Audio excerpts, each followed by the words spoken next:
Hello and welcome to Off the Shelf Reviews. Don't call me 85. And I'm Gary. And today we're going to review and discuss Alien 3. Ian, why don't you give us the synopsis?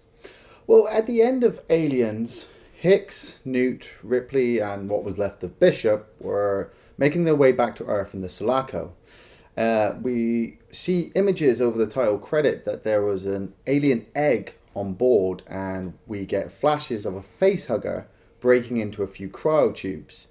The cryotubes are ejected from the Sulaco, and the survivors land on Fury 161, a double Y chromosome maximum security prison planet. Ripley is the only survivor, and she starts to uncover that something else might have survived with her. Again, where really to begin with Alien 3?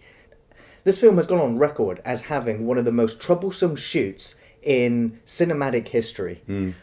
They first went to director Renny Harlin, who was an action director, and they were hoping to perhaps bring more of the action from Aliens into this sequel, yet the bill for the special effects kept going up and up and up, and eventually Harlan was let go. They then hired Vincent Ward, who had this brilliant idea about having a planet built of wood that was inhabited by monks, and the EEV would crash onto that planet, and the alien would be loose. Yeah. And it was conceptually really bizarre.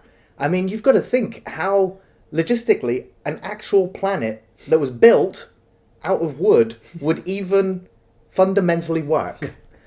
However, the ideas behind it would actually go forward into what would become Alien 3. The monks were replaced with prisoners, and the planet became basically a lead works, a refinement planet.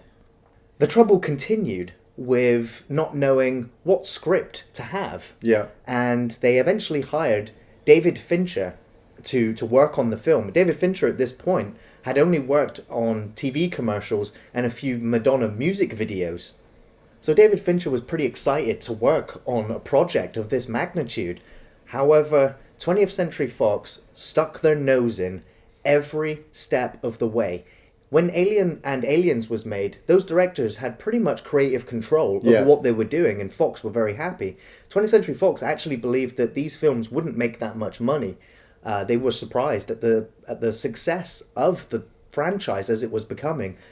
And so they stuck their noses in all the way. They wanted whole control over this because of all the problems that were already arising. Yeah. At the same time, Sigourney Weaver was also taking control of the project and eventually gets a producer credit. But she was also reluctant to return to the film because it was going to be another action film. And Sigourney Weaver was actually very anti-gun. Anti-guns in America, and so she enforced that the film would have no weapons because she didn't want to replicate Aliens, and she didn't want another movie where she was running around with a gun. And we're fucked. No. You're fucked. So with all of these different creative ideas being thrown into this project, it was undoubtedly going to be a mess. Now, I recall the very, very first time I watched Alien 3. I nagged and nagged and nagged my parents to rent the film from the video rental shop because I loved Aliens so much as a kid. It was one of the most influential movies I'd ever seen growing up. And starting Alien 3, you know something's slightly wrong when the 20th Century logo sort of peters out in this horrible sort of death drone.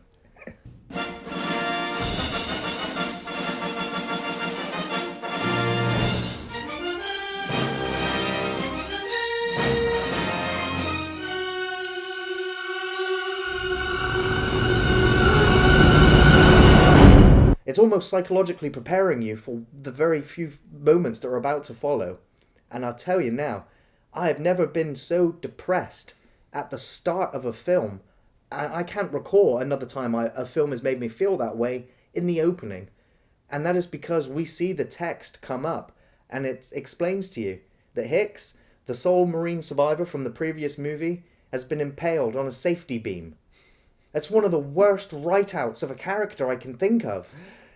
No, this is brilliant. I like Gary, massive fan of the first one, massive fan of the second one. And when Alien 3 came out, I didn't get a chance to watch it until it was on TV. So this was many moons after it had been released. And at such a young age, I didn't actually understand the whole critics and reviews looks on movies at that point. I was hearing all this bad word about Alien 3, about how bad the story was, how bad the effects were, how bad the acting was. And so I was interested. I really was. I was like, I need to see what happens. And I think you said it in our Aliens review, is that Aliens, as brilliant as it is, has one fatal flaw, and that's the fact you actually have no fear towards the three main characters, Ripley, Hicks, and Newt, because, well, they're your little family element. And so I'm so glad they killed them off at the beginning of the movie, mainly because it brings you back into what the Alien series is supposed to be. Fear. You're supposed to be scared. The threat level is supposed to be high, even though you have your action heroine right back at the start. It's much a reflection of the Ripley character we knew in the first movie. She has no weapons. She is completely alone. Everybody she knows has been killed off in one way by either the company or by the alien creature, and she is just trying to survive. And the film greatly sets up the fact that the alien wins. Even if you survive an encounter with the alien, you might not even get away from the repercussions of what that alien was capable of doing without your knowledge. And so I do have issues with the fact that these eggs appeared on the Sulaco. We saw the alien queen at the end of Aliens step out of the ship and destroy and kill Bishop, and the alien queen was thrown out into space. There was so little amount of time for it to have laid any eggs whatsoever. Well, we don't know that. The biological nature of the alien creature has been expanded over almost 30 years, and yet we still are talking about a fictional creature. We don't exactly know how long it takes a queen to lay an egg, and especially the fact that we already know that this creature will adapt very quickly to its environment. So the queen has gone into the leg of the dropship, been pulled up into the vacuum of space, and watched her whole hive be destroyed. So she might have heard the psychic scream. We also know that the queen and the aliens have kind of like a psychic bond. So to hear the screams of all your children being wiped out, that'd be enough to send anybody into childbirth. And so I do kind of like that. I did question it myself at the start, but through reading the fictionalized comic books for the movie, from playing all the different types of games and reading all the novelizations by Alan Dean Foster, there is just a little bit more that the film doesn't actually give you, that the queen did lay these eggs quite quickly. The cryotube facehugger attack is still a bit foggy in my mind about how many facehuggers there were and which one attacked who. Like I said, going back to the comic book, I remember an image of the EEV crashing and the chestburster actually climbing out of Newt's throat while she's drowning and climbing into Ripley's. And this is why it takes the alien so long to appear in the movie, is because it had such a traumatic childbirth. It's actually hiding, but it's just enough. For me, it's just enough to say, this is nothing like Aliens. This is Alien 3, and this is where the story ends.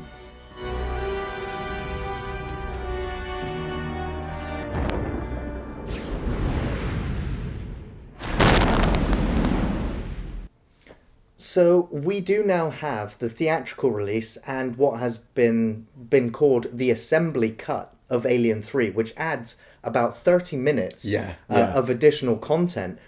Both versions have completely different introductions. I will say I prefer the assembly cut. However, I prefer the introduction to the theatrical version more. Right. Because I prefer the text crawl of what's happened to the characters. Yeah. I prefer that introduction instead of watching Ripley washed up on the beach before she gets dragged away. So, because that would kind of explain that they crashed and then Ripley swam ashore and just kind of laid there.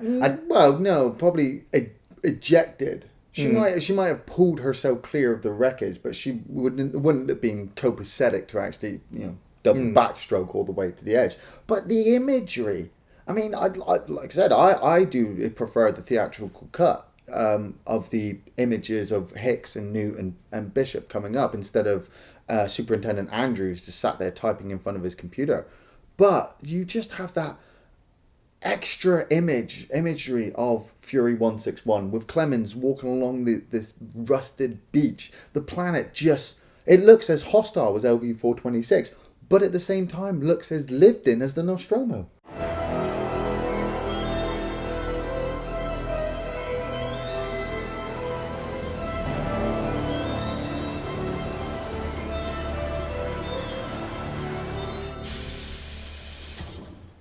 The British cast. One thing that has always made Alien 3 so enjoyable for me is just the phenomenal cast of the prisoners. Every one of them, I think every single one of them is a British actor. And every one of them holds their screen presence so well, going toe-to-toe with Sigourney Weaver. I mean, at this point, Sigourney Weaver already had 2 Alien films on her back. She was known as the Alien heroine, the queen, the main star. So anybody having to go up against her would have to hold the screen with her, or you would just not believe it. And each one of the British actors, Gregor, Morse, Jude, Clemens, Andrews, Aaron, each one of them are so believable because it just works. It's just. Oh. Of course, and Sigourney Weaver is the only female actress in the entire film. And I think at the point of Alien 3, she was the highest paid actress of all time. And I think she also had the most expensive haircut in film history. That iconic image. I mean, how... You say Alien 3, you see a bold Sigourney Weaver. And it just gives so much kudos to the actress. Okay, yeah, she may have been paid a couple of million to shave her head. But... she did it, and she stands there with the rest of the prisoners, all bald-headed as well, surrounded by murderers and rapists and killers, at the same time being surrounded by an acid-spewing alien. Now, David Fincher, when he came onto the project, said that he wanted to make an interstellar snuff film. And in many regards, he absolutely achieved that. Because I can't think of another monster movie that leaves such an emotional impact on you watching this film. Yeah. And like I've said, from the introduction of having all of those beloved characters killed off screen in such a barbaric, hashed up way. Hashed? It leaves... It is, because you kill Hicks with a safety beam. And Bishop's just destroyed beyond repair. How would you have? And Newt, I mean, for a lot of the emotional attachment that you have for Newt, it's come from the rescue. The last sort of 20 minutes of Aliens is all about Ripley rescuing this character, only to know that she's going to die between films. Now, you could argue the fact that yes, Newt, if she had stayed where on the planet, she would have either been facehuggered, or she would have been torn apart by the Queen, or she would have died in the blast. Now, I can't quite figure out how Newt still dies, because I'm not sure whether she drowned in her sleep, because I don't know if that's possible, or whether she was in her cryotube filling up with water and then she panics and drowns. It's like which is the lesser of these deaths? Well, this is it. Reading up on the research of the Alan Dean Foster novel and the comic books, Newt was facehuggered aboard the Sulaco, and obviously through the title cards of the movie, you're not entirely sure how long of a time span they were still aboard the Sulaco before they were ejected. She could have been facehuggered, and there could have been a second facehugger going for Ripley, or one already on Ripley, and the other one causes the acid, which causes the fire. But the facehugger does create a crack in her cryotube, and she is still asleep when the EV crashes. Now, maybe she's knocked unconscious, but she is still in her cryotube as the EV fills up with water. And that's where she dies. And obviously, she's only removed from the EV when the thing is pulled from the ocean. Granted, yes, Hicks is a good character, but impaling him with this safety beam, yes, hits you with a really horrible feeling. But it also tells you that this is an alien film and that nobody is safe, not even your main actress.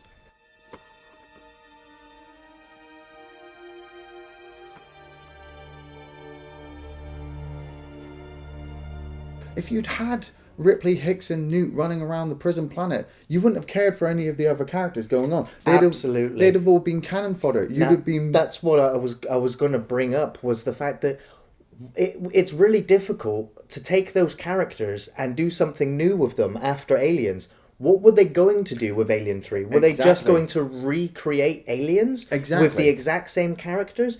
You would know from the very start, Hicks is going to survive, Newt's going to survive, Ripley's going to survive, and it'll be another happy ending. So destroying that family unit that was built up at the beginning it takes balls to do. Yes. And it upset a lot of people. That is granted. But what they've done is set this apart from the other films. Yes. In some instances, you could say that this is the sequel to Alien. Give us strength, O Lord, to endure. We recognize that we are poor sinners in the hands of an angry God. Let the circle be unbroken until the day.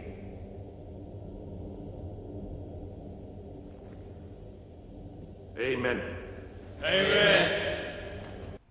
Kudos to David Fincher. I mean, has he gone on to do any better movies? David Fincher is one of my favourite directors of all time, and I was aware of his talent, even though he walked away from Alien 3. He had nothing to do with the editing. As soon as the last day of shooting was done, after all the problems he had, he left the project. Yeah. And since then, he went on to do Fight Club. Gentlemen, welcome to Fight Club. The first rule of Fight Club is you do not talk about Fight Club. Well, we don't talk about Fight Club. Oh, yeah, sorry. So he's done some incredible films since Alien 3, and you can see the stamp of Fincher across the entire film. Yeah. From the horrible bleak brown colours that he uses, to his cinematography, to his storytelling style, all of the themes and thematic essence of Fincher movies are all here in its essence in Alien 3. Yeah, like I said, this is David Fincher. I've watched many of his films over the years, starting with Alien 3 all the way up to Zodiac and beyond, and I find it very hard not to like his films. And so over the years of seeing how this director has, just crafted himself within cinema, going back and watching Alien 3 makes me appreciate it even more. It's just another tick of the boxes. A fabulous director, the great visuals. Yes, they're not as dark and claustrophobic as the first movie, and they're not as filled with guns and flashes of war like in the second movie. It has its own bleakness, its own darkness. It makes me feel like I am on a prison planet. I kind of lose the scale of Fury 161 every now and again.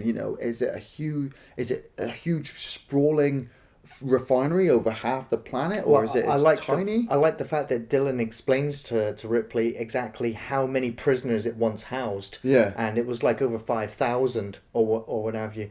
And it was it was a refinery. It was they remained there afterwards just because of the lead works, because they could still earn a crust, if you will. Yeah, and just kind of work off their time. This is it. This is the brilliance of the prisoner characters, is that they know. They're not trying to pretend that they're not killers and rapists. They know the horrible things that they've done. But they're just living out day to day at the ass end of the universe. And so when Ripley has that awesome speech towards the end of the movie where they're stood there and they're waiting for the company to turn up, and Ripley just stands in front of them and says, "When they first heard about this thing, it was crew expendable." yeah, that's harsh. The next time they sent in Marines, they were expendable too. Yeah, that's harsh. What makes you think they're gonna care about a bunch of lifers who found God at the ass end of space? They think we're crud, and they don't give a fuck about one friend of yours that's died. And I'm just like, yeah. No one gives a shit about any of these prisoners. Granted, neither does the audience, in the most part. Now, I do. Now, this is where I will argue, is that, yeah, the memorable characters from Alien and Aliens, you might not find them in Alien 3, and I will argue that the characters in Alien 3 are much more refined. Yes. They have a lot more depth and personality to them. We get more backstories of the characters in Alien 3 than in any of the other Alien movies combined. Charles Dance. Now, I'm not a Game of Thrones fan. I haven't watched any of it, but I'm pretty sure he's top dog. He is pretty damn awesome in the Game of Thrones, and Charles Dance's performance in this is absolutely brilliant. I like his character, and at the same time, I'm constantly kind of dubious about him, because he does come across as, he's one of the quiet types that could be a serial killer. Well, you know, and you are surrounded by all of these inmates, and he spent time with them all. Yes, he is reformed, and he has found his own sense of redemption by remaining with these prisoners after he could have left.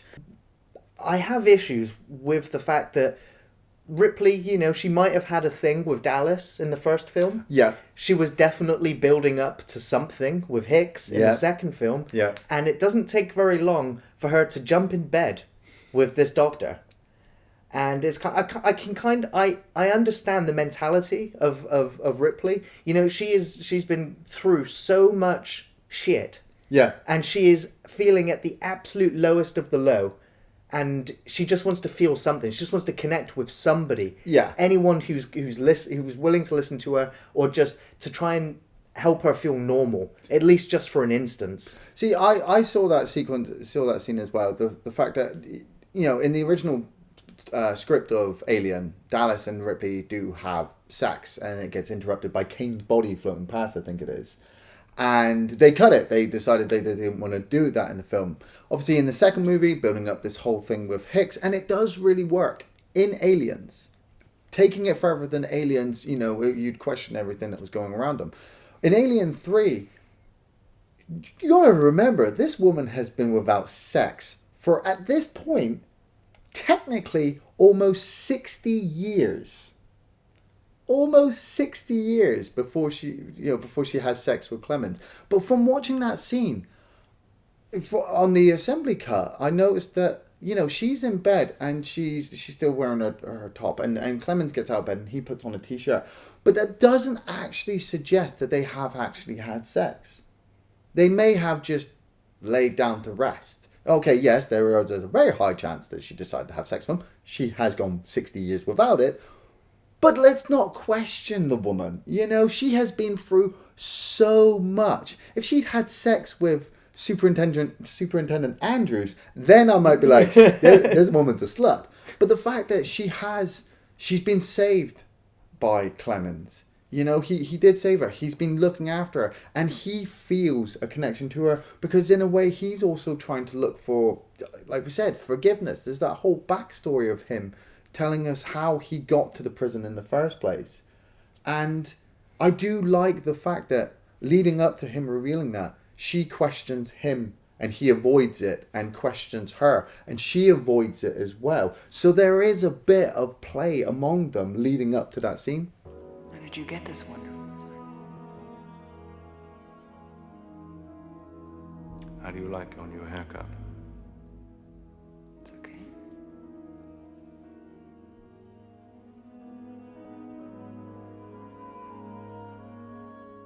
After Clemens has explained to Ripley his backstory, you find out that he had a morphine addiction. Yeah. You find out that he went and got drunk after a ridiculously long shift, got called back, and made a horrible mistake which resulted in several deaths, hence his prison sentence.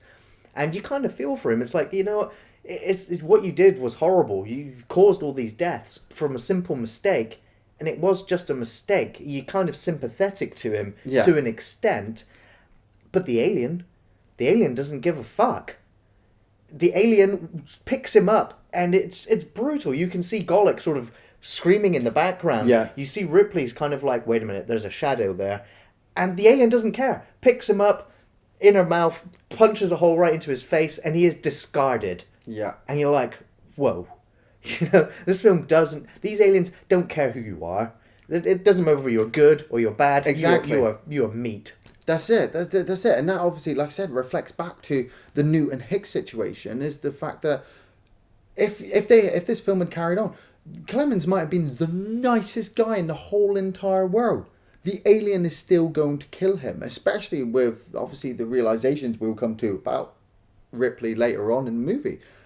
But leading up, the deaths of the aliens, I think they're always fantastic. The assembly cut and the theatrical cut have two different entrances for the alien in this movie. In the theatrical cut, the facehugger survives, or there's a second facehugger on the EEV, and Or a third. or third, yeah. And it latches onto one of the prisoner's pet dog, Spike, and Spike gives birth to the alien during the funeral sequence. Well, in the assembly cut, the facehugger is found to have latched itself onto a dead oxen, or onto an oxen, and then caused it to die, and then the chest bursts out. And I actually prefer the dog sequence. I also prefer the dog sequence. As much as I prefer to watch the assembly cut, Yeah. I prefer specific sequences from the theatrical cut, because having the chest burster come out of a live animal, Yeah. especially a dog, which of course killing dogs in films always strikes an emotional chord with everyone anyway. Yeah. But it's a violent, brutal birth for that alien. And it works for me on a deeper level than it just coming from this giant ox, which is already dead. Yeah. But on top of that, this for me was where I do say goodbye to Hicks and Newt.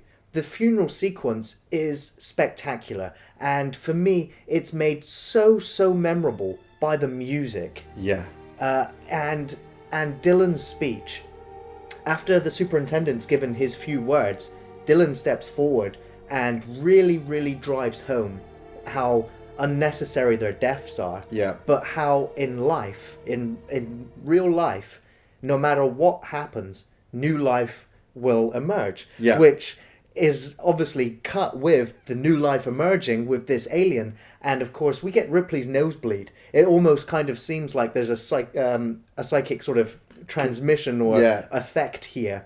And it's such a horrible moment, because you do say goodbye to those characters, and at the same time you do now see the alien and it's loose. Yeah. I do also like, again, in the assembly cut, watching the alien sort of stand up for the first time and Yeah. skitter off. Yeah. For me, it sort of shows you how different this alien is from all the other aliens, and it's with this that has sparked off the imagination of everybody, because it's then that you go, wow, what if a facehugger climbed onto a bird? Yeah. What if the facehugger climbed onto a snake? What if it got onto a rhino? Or predator. A crab? A predator? You know, anything. And so you get an almost infinitesimal amount of different varieties of alien, Yeah. which so Alien 3 really is the catalyst for the Alien franchise exploding beyond anything that they could even measure. Yeah, the death sequences. Like I said, the first guy in the tunnel with the giant fan. I mean, the assembly cut, it's all quiet, but in the theatrical, this prisoner is actually the owner of the dog, so he's wondering where his dog is, and then he gets acid spat in his face and falls into the giant fan. It's like Wait. The alien spat acid?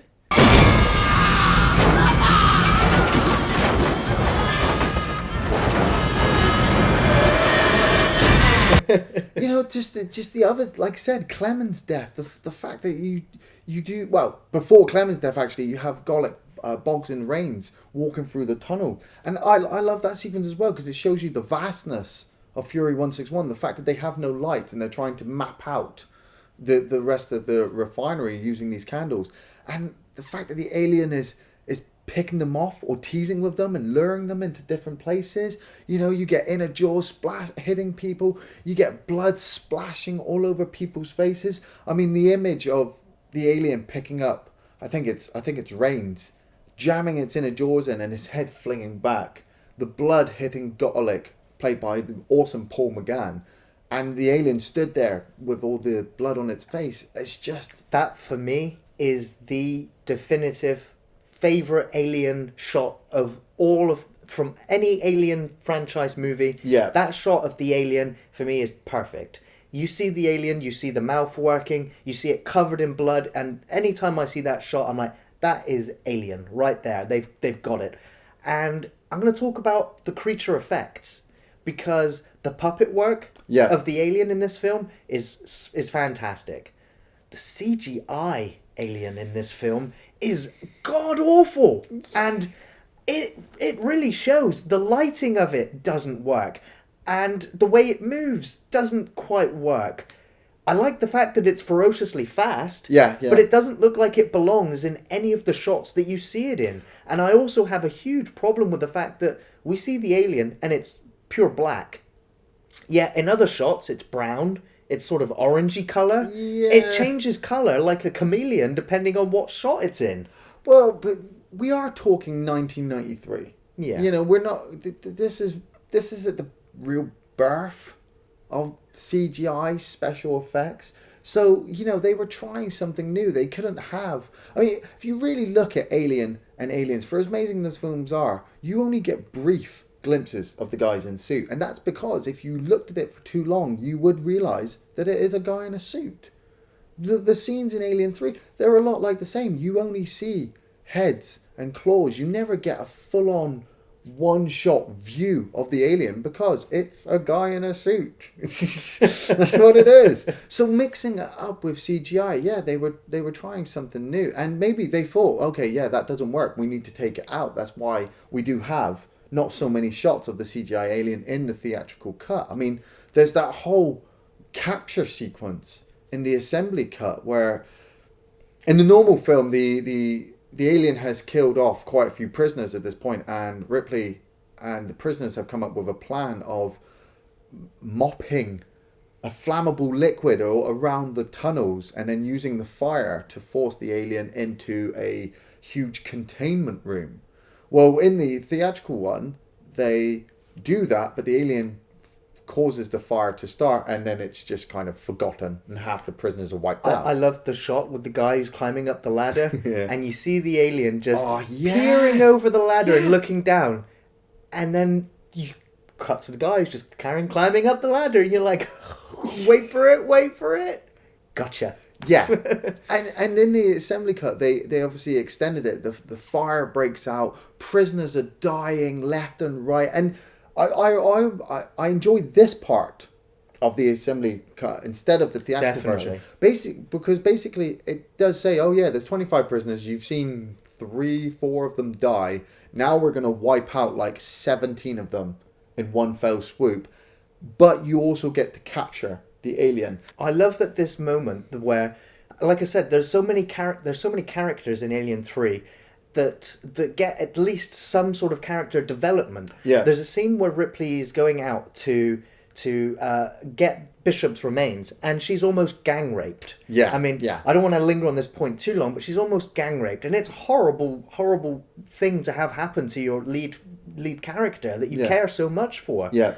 But the guy who was going to rape her, he's there, he's sort of bandaged up, and he realizes he's on the other side of the alien from the group. Yeah. And he's like, okay, I'm going to sacrifice myself to save everyone. Yeah. And he leads the alien in, and you're like, wow, that guy's a gang rapist. Yet when the crunch time comes, he's looking out for the group. And he runs in there, they close the door, and they just kind of stand there and listen to him being torn to shreds.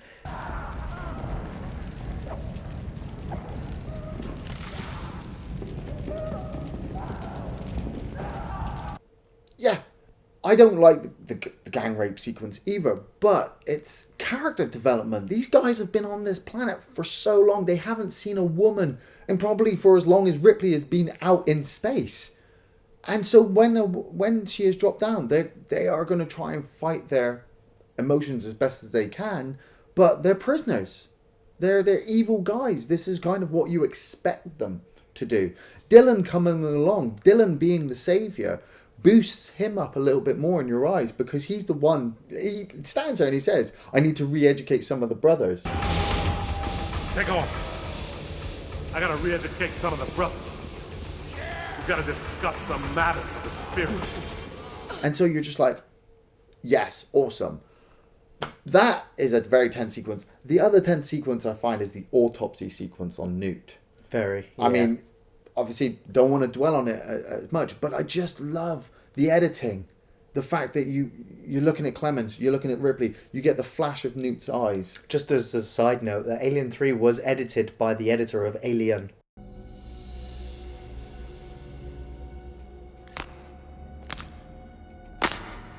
The crunch of the bone saw on the rib cage, the fact that they're having to autopsy Newt just to see if there's a chest burster inside it. You know, you don't want them to do it, but they have to do it. It just flows on. It just flows on like that. Each scene is just well put together. The actors are so good at their job. I mean, the conversation between Superintendent Andrews, and I like the one he has with Clemens, but I love the one he has with Ripley, because they just bounce off each other so well. Let me see if I have this correct, Lieutenant. It's an 8-foot creature of some kind with acid for blood, and it arrived on your spaceship. It kills on sight and is generally unpleasant. And of course, you expect me to accept all this on your word. No, I don't expect anything. Quite a story, Mr. Aaron. Right, sir. It's a beauty. So this also builds up to one of my favourite scenes in the film, and that is when Ripley has set up Bishop. Yeah. And she plugs in all the terminals, and I'm like, wow, he's more banged up than we remember seeing him from Aliens, but I guess that's from the crash. Yeah. And so she plugs him in, and it's a shame that it's not the actor that's there, and it is just a puppet. And it's a quite fantastic looking puppet. Yeah. But I love the dialogue, because for me it is, again, I keep harping back to Aliens, but it is the last conversation she has with any of the other characters from that experience, from that film. How are you? I like your new haircut. Bishop does explain to her that the company knows everything. They are aware that the alien was on the Sulaco. Mm-hmm. They are aware that the alien was with you, that it crashed onto this planet, and they're going to be here within a couple of days. And I love the little joke he makes about her haircut. For me, it just still shows that Bishop's still in there. Yeah. And it's really sad when he says, look, I'm never going to be top of the line again. I'd rather be nothing. And she's like, right, I hear you. And she turns him off. And he makes that, you hear his last breath. Yeah. And again, it just drums home how really bleak and depressing this universe is. This film is.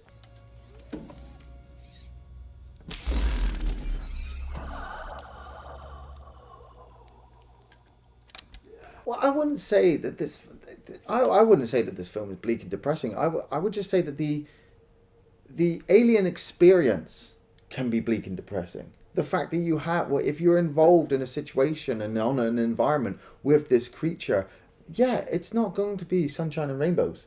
People are going to be dying around you. Very close friends are going to be dying around you. You're going to have to grenade people. You're going to have to kill them before they get chest bursted. But this is because of the alien.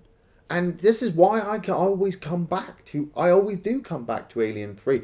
Because you get through the first one, you get through the second one. You need to get through Alien 3 to see more of the alien. He does. The creature does just wipe out prisoners left and right. Yeah, they do accidentally set themselves on fire here and there.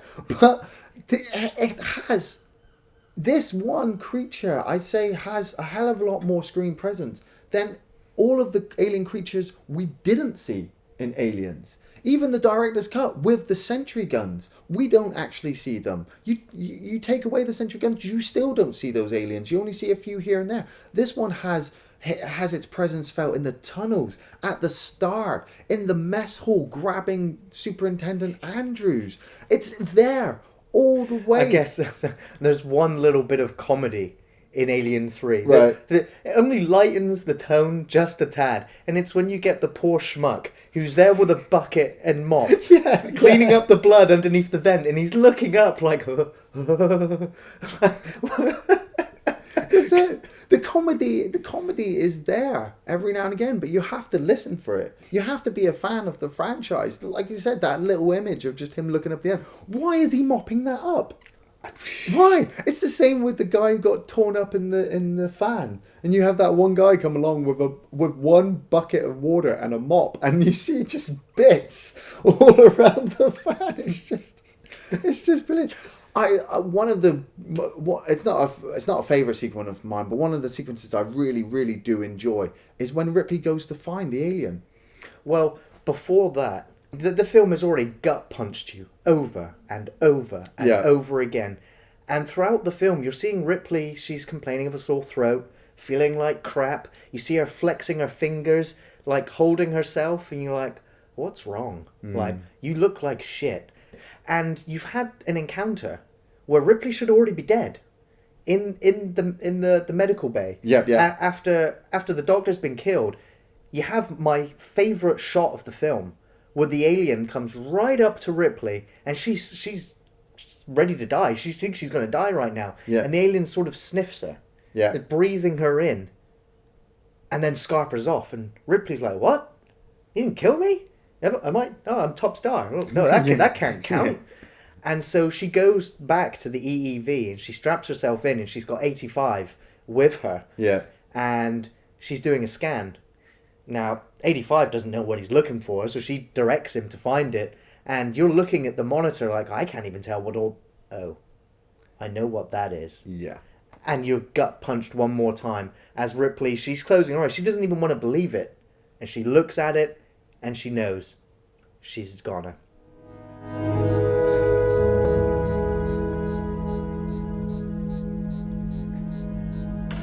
Which is why she decides to go and hunt the alien down herself, because she's already tried. She's tried to convince the others that are there that the company are not here to kill it. They're here to capture it and bring it back. She tries to get 85 to write a message back, and he takes the code and he's like, nope, you're not having it. We're going to get rescued. So she's like, well, I've got about 2 hours to go and kill this alien on my own. So she wanders off on her own. And I like the sequence because I like Ripley talking to the audience and talking to the alien. Yeah. And she's like, I'm part of the family now. There's no getting away from this anymore. And I do and don't like this sequence as well, where she looks and she sees the alien. And you're like, what's the alien doing? Just sat there. And so she goes over and she whacks it with a pipe, and these cockroaches pour out of it, and you reveal the actual pipe. And I'm like, yeah, okay, I know that the alien, in its shape, in its dome-like head, can look camouflaged. Yeah. But when you see, if you put the two shots side by side of the alien and the pipe, you're like, okay, now I'm going to put myself mentally into Ripley's mind eye. She wanted to see the alien there. She wanted to kill it. She's exhausted. She has been through so much. That's exactly what I always believe. And so that, and for me, that's what drives the character of Ripley even more, because you see how upset she is that she's failed to do this as well, and that the company is going to win. It just seems like there's no hope. No climate control, no video system, no surveillance, no freezers, no fucking ice cream, no rubbers, no women, no guns. All we got here is shit. Coming up to the ending now, it's for me, it's on par with the ending to Aliens and the first movie, because you know Ripley is going to die. She has a chest burster inside her. There is at this point in time, there was no surviving it. You know, the prisoners are all but half dead, and they're just now waiting to be picked off one by one.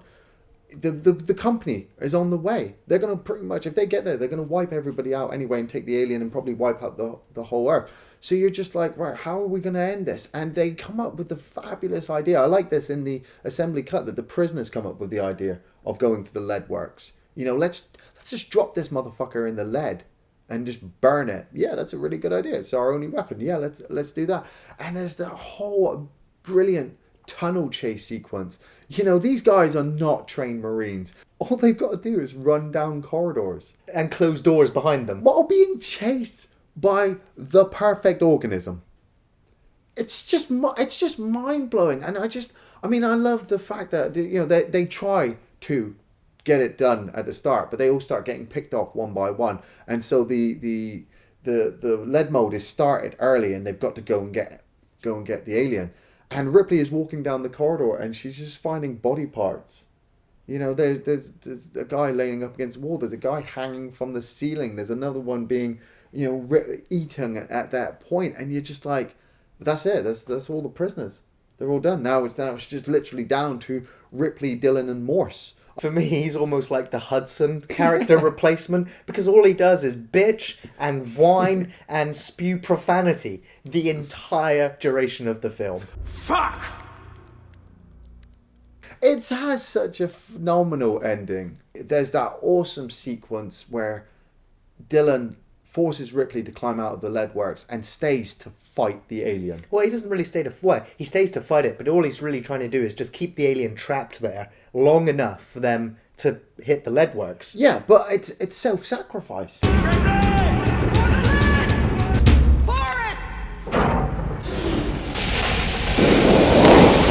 Well, the thing is that this film has a deeply, deeply religious undertone. Yeah. And that is what the brothers are all about. That's what Dillon is all about. Throughout the film, you see them in mass prayer. Yeah. And for them, it's all about trying to achieve a form of redemption, a form of salvation spiritually, because they have all sinned and they'll never be forgiven for the sins they've committed in life. He sacrifices himself. Morse drops the lead on the alien. I mean, you have that quick jump scare at the end of the alien leaping out of the lead. Yeah, I know. I was like, Christ, I know the alien can adapt to its environments, but you'd think it would be dead. The fact that the science comes into it, the fact that Morse is like, hit the sprinklers, he's burning hot, he'll explode. And that's what you get. You get the massive explosion.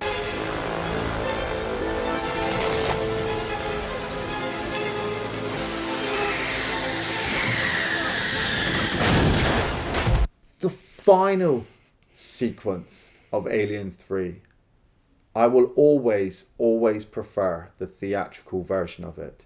Both the theatrical version and the assembly cut are nigh on identical. There are only a few bits of dialogue from the Weyland-Yutani bishop that turns up, explaining that he's not a droid. He is human. Bishop. I'm here to help you. No more bullshit. I just felt it move. You know who I am? You're a droid. Same model as Bishop. The whole dialogue between Weyland and Ripley is fascinating. I've watched that scene over and over and over again because I'm trying to figure out, just through the nuances of Lance Henriksen's performance, whether he's replicating Bishop from Aliens, which evidently he's not. He really is playing a different character with the same name, and you're wondering whether he is a human or an android. And it has caused a lot of controversy amongst fans as to what he is, because when he gets smacked across the back of the head, his ear really is hanging off, and a normal person would be unconscious or dead. So it kind of conflicts. Now, I believe that he is a human for intensive purposes in this film, yet I would rather he have just been another android that the company has sent out just to further manipulate Ripley into a false sense of security that he was telling the truth. Yeah, we are going to take that thing out of you. You are going to still have a life. You might even still be able to have another child. And so when he says those things, it really tugs on your heartstrings for Ripley, because she's already lost her daughter and her surrogate daughter, and she is now going to die. And you see Ripley, it weighs on her mind, but she knows the company. Yeah. And so when she stands there, I mean, I still recall the first time I watched it, and I was like, yeah, go Ripley, go with them. You can still live. You can get out of this. And you just see her just lean back. And as soon as she's let go, I mean, I tear up.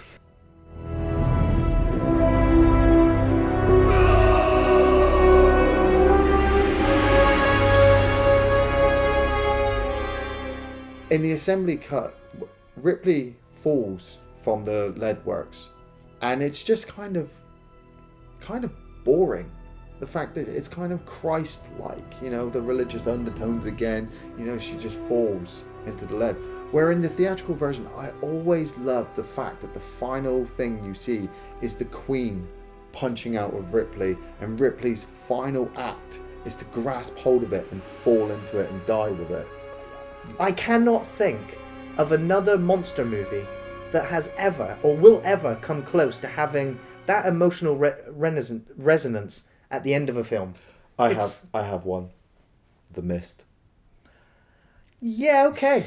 Yeah. But we are talking about the Mist was only, what, 2008? Yeah. 2009. You know, 1993. Coming off the back of Aliens, this was still fresh. This Fury 161 is where Lieutenant Ripley, the last survivor of the Nostromo, dies. I love the final moment of the film. I mean, I've said already, but the music in this film is just as epic as the action music from Aliens. It really carries all of the emotional tones, the choir music, the slow riffs.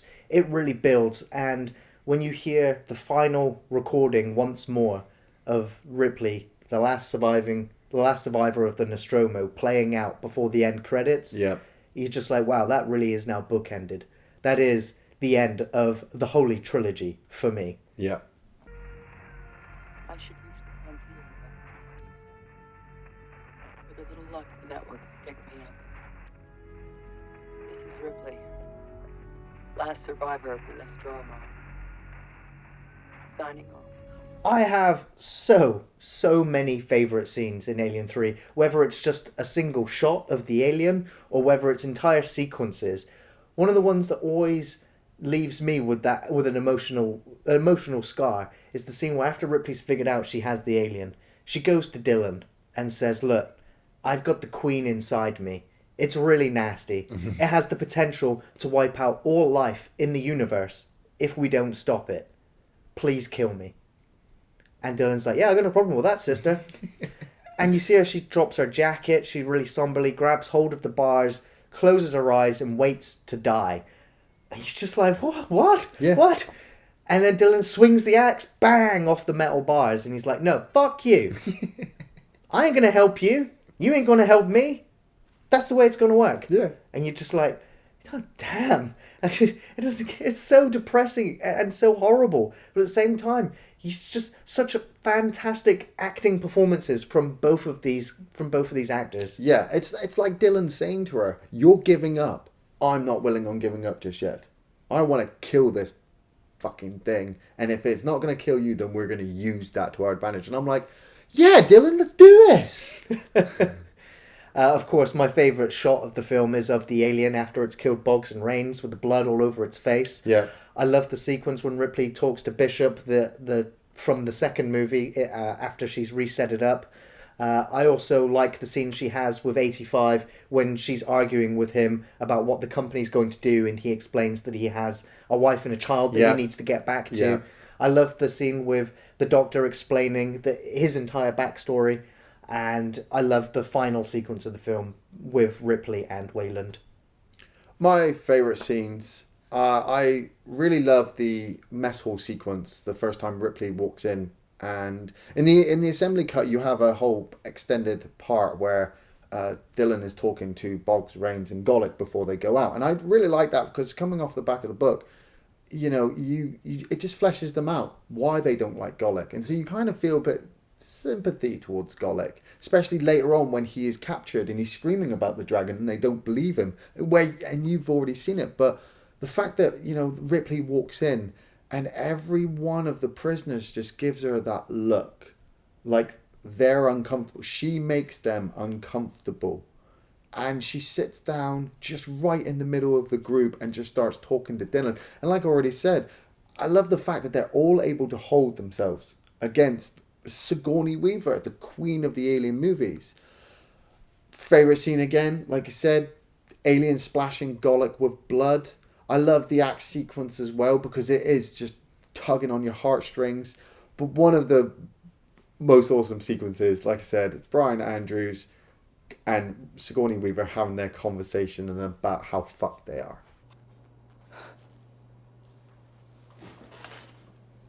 And we're fucked. No, you're fucked. I highly recommend Alien 3, but I'm not going to give you masses of explanations of why I think you should watch Alien 3. If you've already got through Alien and Aliens and you are happy to leave it there, the moment at the end of Alien, then go right ahead. There's no real reason to watch Alien 3 except to know that this was at one time the final chapter. It was the end of the Ripley story, and that's what I will always appreciate. I know that they will go on to bring her back and do other things with the story and try and expand on this one character, but I'm not watching an Alien movie for just Ripley. I'm watching the Alien movie for the alien, and that's what I'll always enjoy. I'll always love the character developments in this film. I'll always love the special effects in the background, just the script, the creature effects. All those things are a personal thing towards me, and so if you don't want to watch Alien 3, if you absolutely hate on it, then you go right ahead. But if you're an actual fan of the series, watch the theatrical, watch the assembly, go back and choose and flip and cut up the scenes that you want to see to make Alien 3. Just to tie off what you were saying there as well, I also recommend buying the quadrilogy box set. So you've got the both versions of every film, but also for the special features. And now I'll say, if you're not a big special feature person, you don't always watch them, I will tell you now, watch the Alien 3 documentary. It is almost as fascinating as watching the film itself, because it's really in-depth analysis of where they went wrong, where they went right, and all of the difficulties they had getting this film out there. It is almost as fascinating a film to watch in itself. I, of course, recommend Alien 3. Sometimes when I'm asked, what's my favourite Alien film? And I go, Alien 3. And people look at me like I'm fucking nuts. And I'm like, well, hear me out. This film is just, for me, the perfect horror movie. It really is, because it doesn't pull any punches. It's thematically overburdened with the ideas of redemption, with sacrifice, pain, struggle, the loss of life. And this film is it doesn't have a happy ending. But so what? In life, there's very rarely happy endings. And so, it doesn't shy away from the glossiness of other Hollywood movies. How often do you see in other big action movies, especially in franchises like this, that they're willing to take such risks? I love everything that went into Alien 3. Even after all of the mistakes that went into it and all the creative faults and ideas, I think what was left was a really, really tragically underrated film. And this film is a beautiful tragedy. And, you have the xenomorph, the alien. If you really want this thing to be the most frightening creature in cinematic history, you can't have everyone walking away happily ever after. Nope. Because how are you still supposed to be frightened of this creature like we were in the first Alien film? I love Alien 3. I love the entire Alien franchise. And once I get to the end of Alien 3, I take a deep breath and go, it's okay, because there's going to be another movie. Thanks for watching Off the Shelf Reviews.